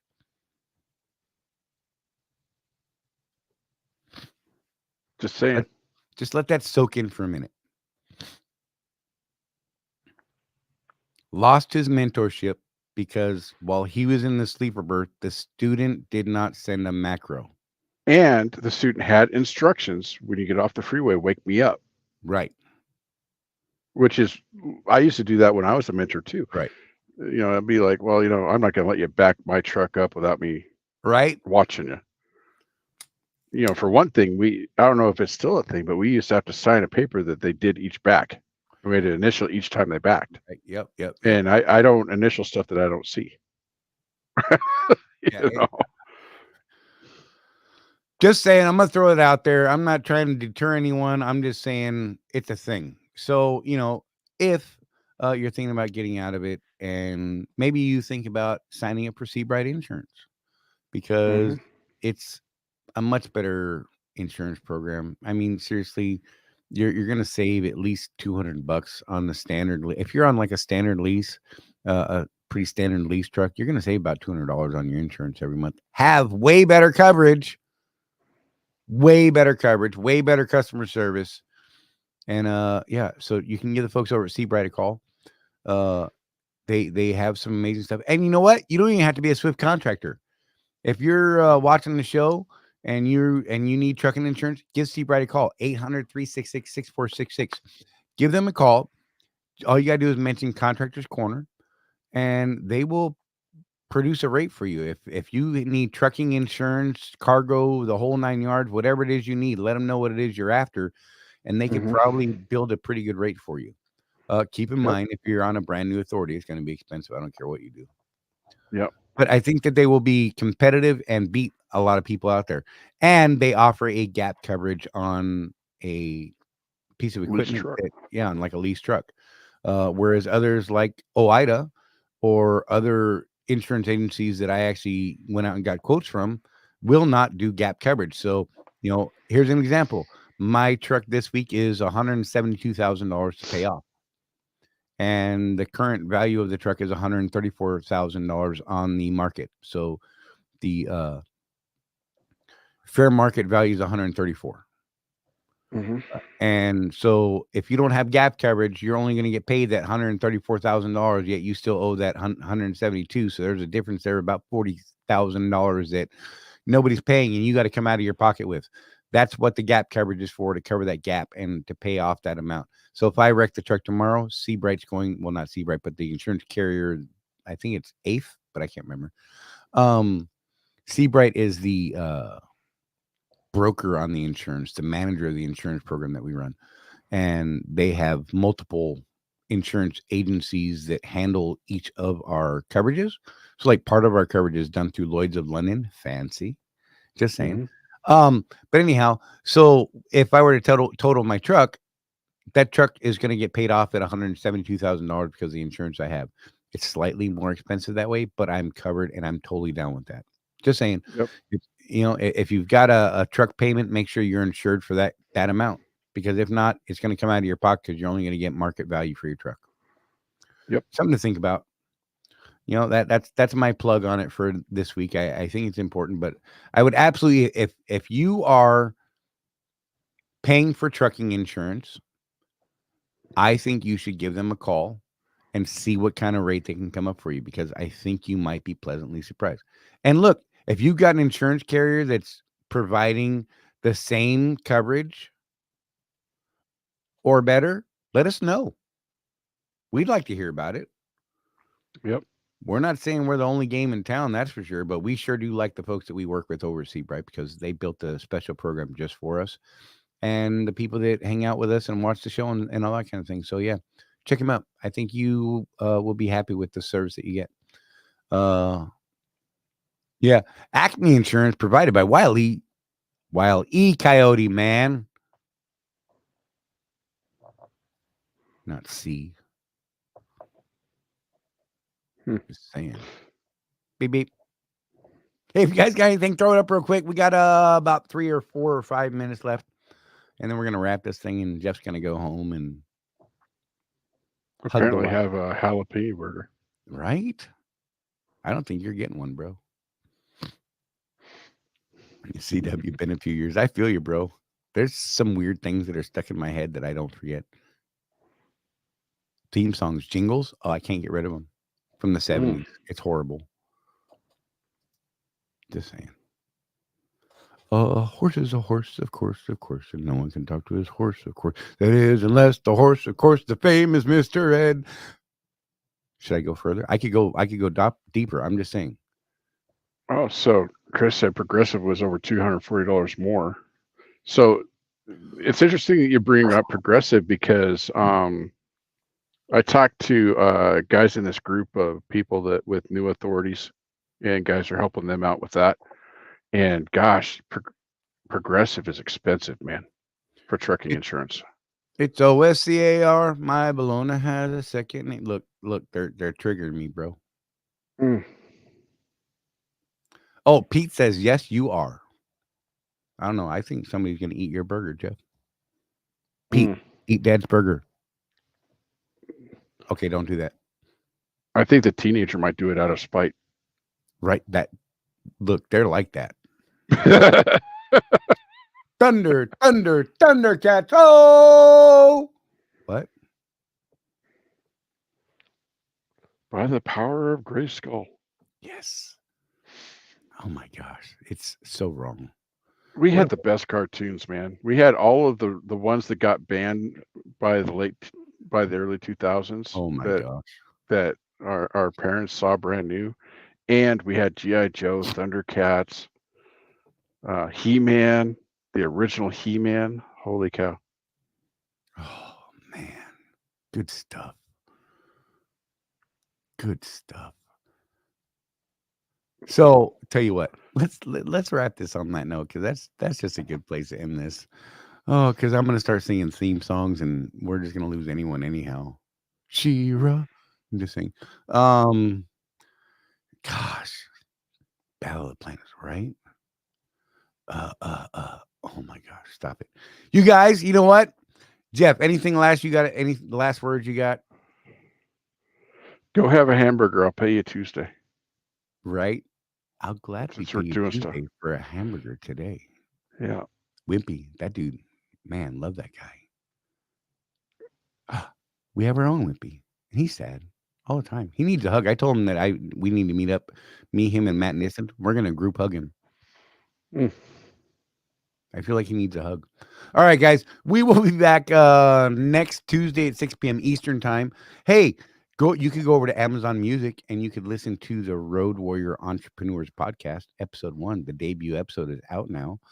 You could go to podwheels.com, and right there on the news section on the very front page, you'll see a link right to our little podcast. And yeah. And if you could rate and review the podcast, right, especially since it's brand new, nobody's heard of us before on these platforms. The rating and the reviewing of the podcast gets the attention of the podcast platforms, and they start suggesting it as more people rate and review. But not Apple. You know what Apple's algorithm is? Their main algorithm? No. New subscribers. Wow. It's absolutely new subscribers for Apple. It's a weird thing. So to stay at the top of the Apple charts, you have to have so many new subscribers. In fact, you have to be the top person gaining new subscribers every day, every week. It's the algorithm. Oh my God, you'll break your brain trying to figure it out. I learned that from Holla. Yeah, that's where I learned that one. You know what I'm talking about. Anyhow, you guys, we'll see you next week. Take care of each other. There's no one out here looking after us but us. So do that. Take care of each other. Seriously. We love you guys. I love you guys. He won't say it, but I'll say it. I love every one of you bastards. That's not a bad word? Oh, it probably is to Pete. I'm sorry, Pete. I apologize, buddy. He knows that that's Dad's favorite swear word. Well, that's fair. That's a good one.